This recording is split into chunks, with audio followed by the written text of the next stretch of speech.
Smart legal aid, smart দেশ বঙ্গবন্ধুর বাংলাদেশ। এই প্রতিপাদ্যকে সামনে রেখে প্রধানমন্ত্রী শেখ হাসিনার ঘোষণা অনুযায়ী প্রতি বছরের ন্যায় বর্ণাঢ্য শোভাযাত্রার মাধ্যমে পটিয়ায় জাতীয় আইনগত সহায়তা দিবস পালন করা হয়েছে।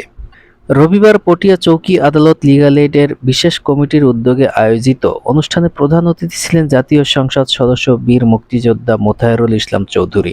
পটিয়া চৌকি আদালতের লিগ্যাল এইডের চেয়ারম্যান যুগ্ম জেলা ও দায়রা জজ নাজমুল হোসেন চৌধুরীর সভাপতিত্বে ও সিনিয়র সহকারী জজ মোহাম্মদ হাসান জামানের সঞ্চালনায় বক্তব্য রাখেন সিনিয়র জুডিশিয়াল ম্যাজিস্ট্রেট বেগম তার রাহাম আহমেদ, সিনিয়র সহকারী জজ শেখ মোহাম্মদ মহিবুল্লাহ, পটিয়া আইনজীবী সমিতির সভাপতি আশিস কুমার দাস, সাধারণ সম্পাদক নূর নিয়া, প্রবীণ আইনজীবী এ.কে.এম. শাহজাহান উদ্দিন, স্বপন কুমার চৌধুরী, মুকুল কান্তি দেব, বলরাম কান্তি দাস, পটিয়া আইন কলেজ পরিচালনা কমিটির সভাপতি মোহাম্মদ বদিউল আলম, পটিয়া থানার অফিসার ইনচার্জ জসিমউদ্দিন, সেরেস্তাদার আব্দুর সুর তুষার প্রমুখ।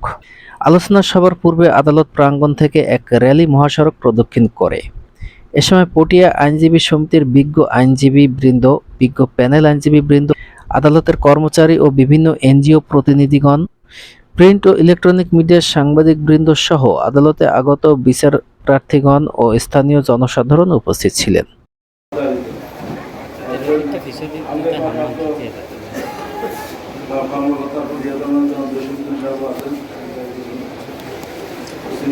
বাংলাদেশের স্বাধীনতার কনসেপ্টটা হচ্ছিল কৃষক, শ্রমিক, মেহনতি মানুষ, কামার কুমার জেলে, যারা ফজা বলে, প্রজাতন্ত্রী বলে, এদের দিনে এই দেশটা স্বাধীন হয়েছে। বঙ্গবন্ধু সেই কনসেপ্টেই এই দেশের অর্থনৈতিক মুক্তি চেয়েছিলেন। তারই সুযোগ্য কন্যা মাননীয় প্রধানমন্ত্রী বঙ্গবন্ধুর কন্যা জননেত্রী শেখ হাসিনা আজকে স্মার্ট বাংলাদেশ বিনির্মাণে স্মার্ট লিগ্যাল এইড, স্মার্ট দেশ বঙ্গবন্ধুর বাংলাদেশ প্রতিবদ্ধ নিয়ে আপনাদের কাছে উপস্থিত হয়েছে। এটা প্রতি বছর হয় 28 এপ্রিল, গত বছর আমরা করেছি। মূল কনসেপ্ট আপনাদের দীর্ঘক্ষণ আলোচনা হয়েছে। এই আলোচনার মধ্যে এসে উঠে এসেছে যারা সাধারণ মানুষ, যার অর্থ নেই, কোর্টে বারান্দা আসে, সাহস না এসে উকিলের কাছে দেওয়ার জন্য, যেহেতু তার ব্যবসায় বা স্বাস্থ্যদার যারা আছেন তাদের কাছে তেমন কোনো সহযোগিতা পায়নি। এদের ক্ষেত্রেই আমরা তারা এবং এটি কার্যকারিতা লাভ করে 28 এপ্রিল। সেই থেকে প্রতি বছর 28 এপ্রিল আমরা আইনগত সহায়তা দিবসটি পালন করি। আজকেও আমরা যে আলোচনা অনুষ্ঠান করছি, আজকে যে আমরা সবাই এখানে উপস্থিত আছি, যে র্যালিটা করলাম, এটার মূল উদ্দেশ্যটা কি?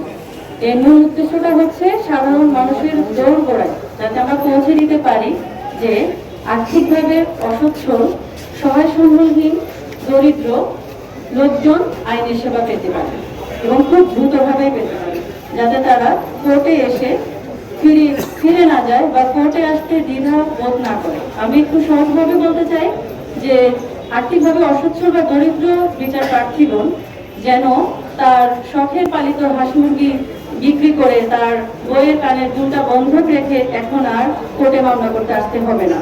আমাদের বাংলাদেশের সরকার সেই তার মামলার ব্যয়টি বহন করবে।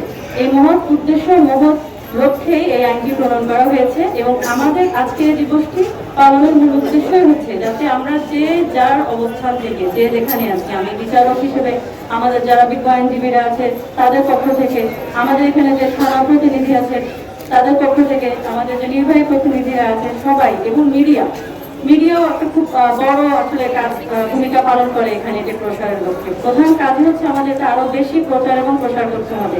অলরেডি আমাদের বিজ্ঞ দ্বিতীয় সিনিয়র সহকারী জজ আমাদের হাসান স্যার শুরু করবো। প্রত্যেক কোর্টেই আমাদের বিজ্ঞ ম্যাজিস্ট্রেট এখানে উপস্থিত আছেন, সেখানেও নিয়মিত মামলাগুলি শুনানি হবে।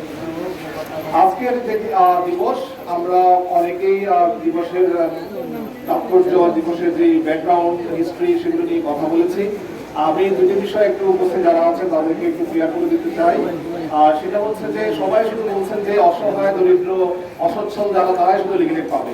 আসলে লিগ্যাল এইডের দুটা পার্ট আছে, এবং আপোষ মীমাংসা, মামলায় আইনগত পরামর্শ, সেগুলি থেকে যে মামলাগুলি পরিচালনা করা হবে সেক্ষেত্রে হচ্ছে শুধুমাত্র পরামর্শ দরকার, কোনো একটা লিগ্যাল অ্যাডভাইস দরকার কোনো একটা বিষয়।